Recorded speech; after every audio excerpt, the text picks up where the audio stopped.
The following are the slowest selling new and used cars on the market. If you're willing to be patient, do some searching in your zip code, you can find a good deal. On average, it takes a dealership about 43 days to sell a new car. These take a lot longer, which means an opportunity for you to negotiate a good deal. The slowest selling new car is the Lincoln Nautilus Luxury midsize sedan, if you're willing to go that route, which takes over 80 days to sell on average. It's joined by an additional Lincoln vehicle, the Corsair compact SUV, in 5th place on this list. Lincoln is the luxury division of Ford, the Blue Oval. The 3 SUVs from the mainstream automaker make the list, including the subcompact Ford EcoSport, the midsize Ford Edge, and the Ford Explorer. 3 carryover models also make this list, including the Chevrolet Silverado 1500 Limited, the Jeep Grand Cherokee WK, and the GMC Sierra 1500 Limited. These vehicles are all a continuation of the last generation models, which were all designed for 2022. The Silverado 1500 Limited, Jeep Grand Cherokee WK, and GMC Sierra 1500 Limited served as a stopgap as their manufacturers ramped up inventory on the redesigned models. Rounding out the list are the Ford Mustang and the Chrysler 300, which both have potent engines and are likely suffering in sales because buyers want more fuel-efficient vehicles. Is that true for you? The slowest selling used car list is dominated by Nissan. This is not a misprint. They account for 9 of the 10 vehicles on this list. On average, it takes a used car dealership 52.1 days to sell one of their vehicles. You can see 3 Nissan pickup trucks make the list, including the first-ranked Nissan Titan XD, which is the slightly heavier duty version of the second-ranked full-size Nissan Titan, and the Nissan Frontier midsize pickup truck. Nissan sedans make the list, including the Maxima large sedan and the Versa subcompact sedan, as well as 4 other SUVs, the midsize 2-row Murano, the midsize 3-row Pathfinder, the compact Rogue, and the full-size Armada. Also making the list in the midsize 2-row category, the Ford Edge. It takes just over 64 days to sell. The Edge doesn't stand out in the popular midsize SUV segment, and its own stablemate, the Explorer, is considerably more popular than the Edge.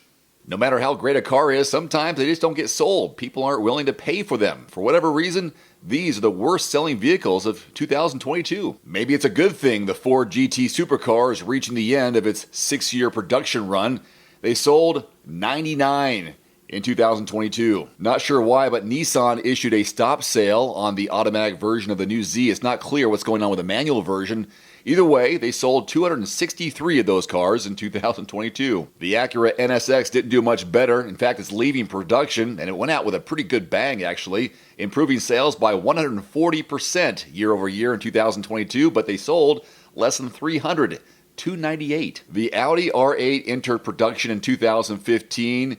In 2022, they sold 314. Now, the Audi TT costs a bit less than its sports coupe competitors and offers dramatically less performance, and maybe that's why they sold 516 in 2022. This one kind of bums me out because I really like this one, and there aren't many more pleasant all-around daily drivers than the Volvo V90 Cross Country. Unfortunately, they only sold 601 last year. This too surprises me, the Volvo S90, an excellent big sedan, and big sedans are more popular than wagons, but not by much. They only sold 1,281 last year. Now this one doesn't surprise me because of the price tag, the Lexus LC500. This is their take on a sports coupe. They sold 1,357 in 2022. The Volvo V60 Cross Country is outstanding, but they're not selling. That's why Volvo is moving on to SUVs. They sold less than 1,400 last year. The BMW Z4 fared a little bit better, but not by much. 1,567. The Audi A8, I guess an MSRP of 90 grand to start was too much. They sold 1,594 last year. Wow, sales fell nearly 70% last year for the Arteon. It's a good-looking vehicle, practical, comfortable. It comes with all-wheel drive, but they sold 1,742 last year. Wow, that's a big disappointment. It makes sense Infiniti killed off the Q60 Sports Coupe for 2023. It was getting a little long in the tooth since it came out in 2015. They sold 1,847. This too is leaving production for the 2023 model year. The Hyundai Veloster N. They only sold 1,920 last year. Of all these vehicles, none of them could outsell the hydrogen-powered Toyota Mirai. Now that is shocking. One final note, if you are in the market for a new vehicle soon, great. Connect with your local dealership and price and test drive at least 3 different vehicles. A vehicle's strengths and weaknesses can only be discovered when you are behind the wheel. My reviews can be good, but you need to test drive these yourself. Visit quotes.everymandriver.com, select the make, model, and your zip code, and you'll get invoice pricing in your area on those vehicles. Shop smarter with price quotes at quotes.everymandriver.com. Thanks for watching. Please click subscribe and give us a thumbs up. See you next time.